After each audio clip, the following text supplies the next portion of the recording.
Boa tarde. O nosso projeto vai ser sobre análise simplificada de um trem de pouso em elementos finitos. Aqui são os membros do grupo, o Lucas, eu que sou a Letícia e o Bruno. A introdução. O trem de pouso é uma das principais peças de um avião, porque ele é responsável por suportar o peso da aeronave em solo, possibilitar os processos de manobra e permitir a aceleração durante a decolagem e a frenagem durante o pouso.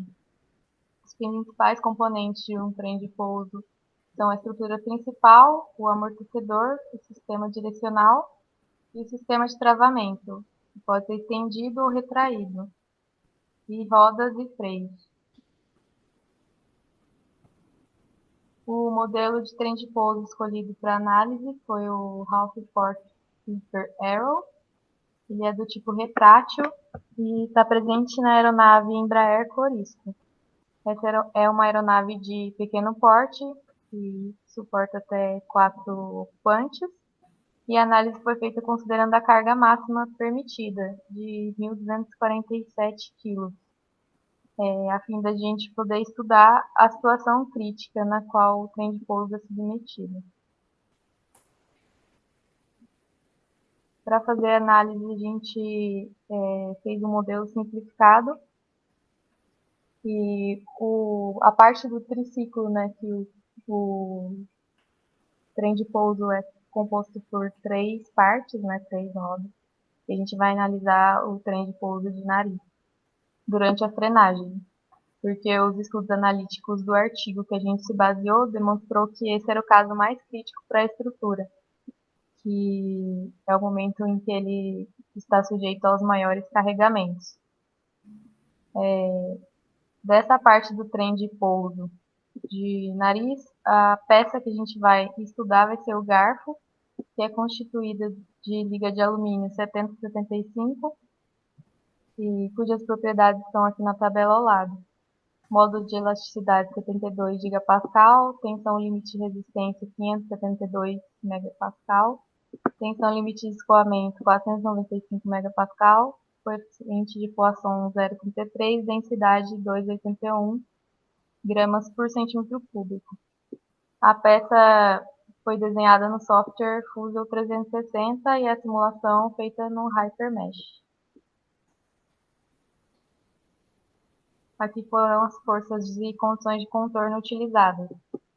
Ainda nesse artigo base, a força calculada analiticamente que o trem de pouso de nariz suportaria, então considerando o peso distribuído da aeronave somente nessa parte, foi de 4,26 kN, que representa a força de reação total no trem de pouso de nariz, considerando o peso da aeronave, o deslocamento do centro de gravidade durante a frenagem e a força causada pela desaceleração. Essa força vai ser aplicada na superfície inferior do garfo, no sentido vertical para cima. E a outra condição imposta no problema foi fixar os 3 graus de liberdade da parte superior do garfo. Aqui o desenho da peça com as principais dimensões em milímetros. Aqui ainda também no software Fusion 360 a peça. E aqui o processo de simulação no HyperMesh foi dividido em várias etapas. Essa primeira etapa de importação da geometria. Aqui são outras vistas da peça, ainda na parte de importação da geometria. Bom, o que vale falar também é que durante o processo de desenho da peça no Fusion 360, esse desenho ele já foi feito pensando que a gente ia realizar análises estruturais após. Então, ele já foi feito para evitar possíveis erros que a gente poderia encontrar lá na frente da hora da análise. Bom, passando a importação da peça, a gente partiu para as etapas pré-simulação. A primeira delas foi a criação de uma malha 2D. Essa malha 2D ela foi criada previamente a uma malha 3D e tinha como objetivo direcionar a criação dessa malha 3D. Bom, essa malha 2D ela foi criada a partir de elementos triangulares de tamanho máximo 2 milímetros. A partir disso, a gente selecionou, né, todas as superfícies da peça e criamos a malha. Essa malha foi gerada contendo 27.654 elementos.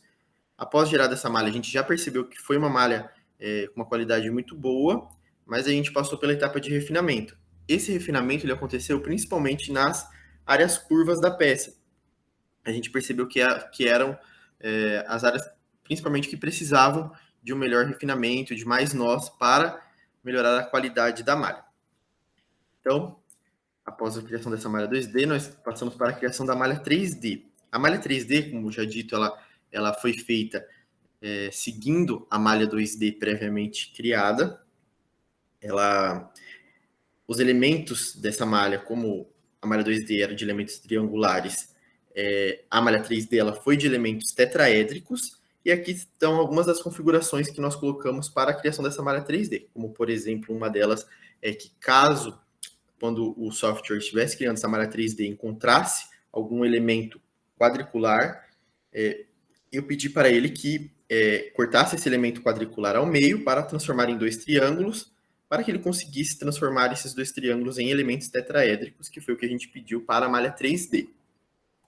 Então aqui, após rodar essa malha 3D, nós temos algumas imagens do interior da peça com essa malha 3D. A gente pode perceber que é uma malha com bastante qualidade, com bastante elementos a cada região da peça. A partir daí, a gente começou as especificações necessárias para que a gente conseguisse rodar a análise. A primeira delas foi a determinação das características do material constituinte do trem de pouso. Então, a gente pegou aquelas informações da tabelinha que estava lá nos primeiros slides, a gente passou isso para o software.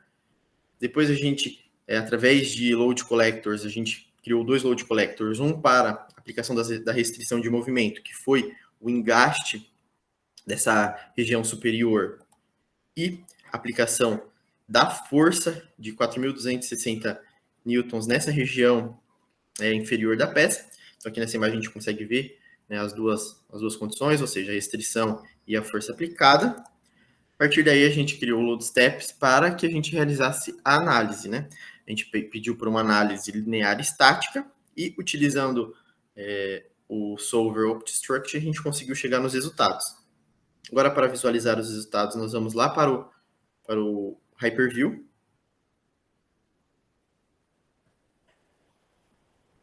Vocês estão vendo minha tela? Sim. Aqui nós temos o primeiro resultado, que são os deslocamentos. Aqui ele está com uma deformação aumentada em 10 vezes, porque quando a gente coloca uma deformação de uma, fica quase que impossível de visualizar. Isso por quê? Porque o maior deslocamento obtido na peça foi de 0,79 milímetros, ou seja, aqui a escala da legenda é milímetros. Então, o maior foi de 0,79, um deslocamento muito baixo.